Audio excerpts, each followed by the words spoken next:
আরে মালতী কাকিমা, কি ব্যাপার এরকম সানগ্লাস পরে নায়িকা সেজে রাস্তায় ঘুরে ঘুরে বেড়াচ্ছ?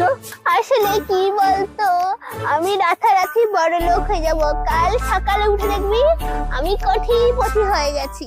আরে বাস, রাতারাতি কোটিপতি? লটারি টটারি পেয়েছো নাকি?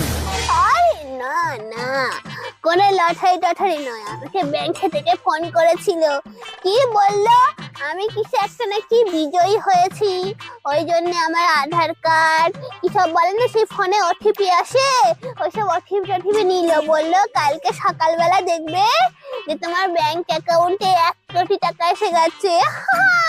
এ বাবা, ওরা ওটিপি চাইলো আর তুমি দিয়ে দিলে? কি অবস্থা! ওটা ব্যাংকের লোক নয়, ওটা ফ্রড কল। ওরা কল করে ওরকম লোকের ওটিপি নিয়ে আর সব টাকা তুলে নেয়। কালকে সকালে কোটিপতি তো ছেড়ে দাও, তুমি ভিখারি হয়ে যাবে। কি বলছিস